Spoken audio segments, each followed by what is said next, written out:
Dalam Islam, Dr. Juanda, Islam tidak membenarkan kita mengikuti cara-cara ritual agama lain. Dan pada masa yang sama, Islam juga tidak membenarkan kita menzalimi orang bukan Islam ataupun menyakiti orang Islam. Nabi mengatakan kalau kita menyakiti zimmi, mereka yang bukan Islam yang patuh kepada pemerintah Islam, Nabi kata supaya menyakitiku. Jadi bagaimana kita nak mengimbangi dua perkara ini? Kita dilarang untuk meraihkan perayaan agama lain, pada masa yang sama kita disuruh untuk meraihkan kemanusiaan orang yang daripada agama lain. Doktor. Bismillahirrahmanirrahim. Alhamdulillah wassalatu wassalamu ala Rasulillah wa ala alihi wa ashabihi wa man walah. Assalamualaikum warahmatullahi wabarakatuh. Waalaikumsalam. Amin. Sahibul Fadilah, Ustaz Azamir, muslimin muslimat, para penonton yang dirahmati Allah sekalian. Kita berhadapan dengan dua nas yang saling bertentangan. Iaitu nas yang menyatakan bahawa kita tidak boleh redha kepada kekufuran. Redha bil kufri kufrun. Redha kepada kekufuran itu membawa kepada kufur. Dan nas yang lain yang menyatakan bahawa kita perlu menghormati, memberi kebebasan, memberi hak yang sepatutnya kepada golongan zimmi. Man aza zimmiyan faqad azani. Disebut dalam hadis sallallahu alaihi wasallam, barang siapa yang menyakiti golongan zimmi, sesungguhnya dia sudah menyakiti aku. Kalau dalam konteks Al-Quran, perkara pertama yang ingin saya sebut, dalam soal menyambut perayaan keagamaan yang bukan berkaitan dengan agama Islam, perkara utama yang mesti dijaga oleh umat Islam ialah soal kemurnian akidah mereka. Ini berlandaskan ayat Al-Quran surah An-Nahl ayat ke-106. Allah Subhanahu wa taala memberikan ancaman, walakin man syaraha bil kufri sadra fa alaihi ghadabun minallah wa lahum azabun azim.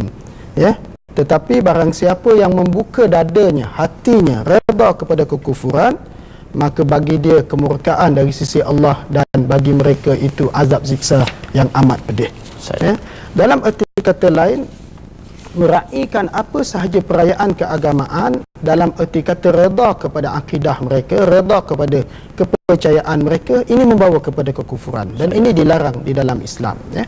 Tetapi pada masa yang sama dalam surah Al-Mumtahanah, Allah Ta'ala sebut dalam ayat yang ke-8, yang sewajarnya ayat ini menjadi landasan utama kita membina hubungan antara pelbagai agama dan kaum di dalam negara kita. Allah Ta'ala menyatakan, la yanhakumullahu 'anil ladzina lam yuqatilukum fid din wa lam yukhrijukum min diyarikum an tabarruhum wa tuqsitu ilaihim innallaha yuhibbul muqsitin. Allah tidak melarang kamu daripada berbuat baik dan berlaku adil dengan mereka-mereka yang tidak memerangi kamu dalam urusan agama kamu dan tidak menghalau kamu keluar daripada negeri kamu. Sesungguhnya Allah suka kepada orang yang berlaku adil kepada orang lain. Dalam erti kata lain, dua ayat ini kelihatan bertentangan di antara satu sama lain. Sebenarnya ia tidak ada pertentangan pun sebenarnya. Yang penting ialah dalam kehidupan kita yang pelbagai bangsa, pelbagai agama, kita mesti tahu membezakan yang mana satu agama, yang mana satu budaya. Yang mana satu agama, yang mana satu budaya. Yang ritual, yang dan ritual cultural. Dan yang cultural. Sebagai contoh saya sebut, ini bukan kempen Sarawak, tapi sebut perkara yang selalunya sahabat-sahabat dari Semenanjung, orang politik kita, pembesar kita silap. Pergi ke Rumah Panjang sebagai contoh. Tak ada salah kita menziarahi mereka, meraihkan perayaan mereka. Tetapi apabila terlibat dalam soal ritual, seperti melakukan piring, mereka akan potong ayam, simbahkan darah pada makanan-makanan yang akan dipersembahkan kepada petara, kepada dewa mereka. Ini agama. Yang tu problem. Yang ini yang jadi masalah. Tetapi hadir dalam majlis seperti gawai Dayak dan sebagainya, itu tidak menjadi isu. Yang jadi masalah terlibat sekali dalam ngajat, dia terlibat sekali dalam miring yang merupakan upacara keagamaan. Saya pernah satu ketika ditanya, sebab di Sarawak masyarakat berbilang kaum itu terlalu ramai. Saya kira contoh Sarawak contoh cukup praktikal. Apabila ketua mereka, ini berlaku kepada Sesko satu ketika, pengurus besar mereka meninggal dunia, jatuh dengan helikopter yang jatuh. Maka pekerja-pekerja yang ingin menghormati ketua mereka ini bertanya, boleh tak mereka hadir dalam gereja sewaktu majlis menghormati mayat berkenaan? Saya tanya, ya, apakah hadir dalam gereja itu sekadar menghormati atau menjadi makmum? Kalau sekadar menghormati, tidak ada larangan dalam perkara berkenaan selagi mana pihak berkuasa agama berkenaan membenarkan mereka masuk. Ya. Tetapi kalau menjadi makmum, ini masalah. Ya, kita terlibat dalam upacara keagamaan, ini membawa maksud redha kepada kekufuran. Ya, sebab tu kita nak tegur sebahagian orang Islam, ya, sebagai contoh, ya, sambutan Krismas yang berlaku pada hari ini. Pada saya, ya, berdasarkan pandangan pelbagai pandangan ulama, ada yang membolehkan, ada yang tidak membolehkan, sebagaimana kita tengok Syekhul Islam Ibn Taymiyah dalam Iqtida' As-Siratal Mustaqim dan Al-Imam Ibnul Qayyim dalam Ahkam Ahli Zimmah. Mereka mengharamkan sebarang bentuk secara total, ya, tentang sambutan penganut-penganut agama lain.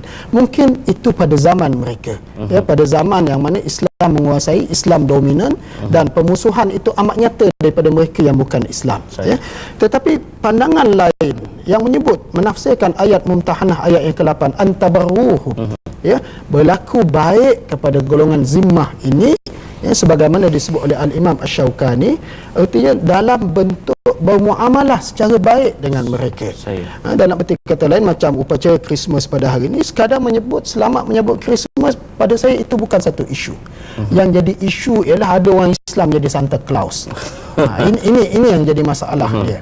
Yang pandai-pandai bawa jadi Santa Claus, sebab itu perlambangan perayaan keagamaan. Ya, sekadar mereka pernah hantar kad kepada kita selamat hari raya, kita balas balik hantar sambut selamat hari Krismas tanpa ada apa-apa kalimah yang menunjukkan keredaan kepada kepercayaan keagamaan, itu tidak menjadi masalah. I'tiqad dia ini yang termasuk dalam apa yang Allah sebut sebagai antabarruhum, berbuat baik kepada mereka, dalam arti kata bergembira pada hari mereka bergembira dan bersedih kalau mereka terkena musibah dan sebagainya. Ini sifat kemanusiaan yang dianjurkan dalam permasyarakatan. Ya. Ustaz Azamir, dalam konteks negara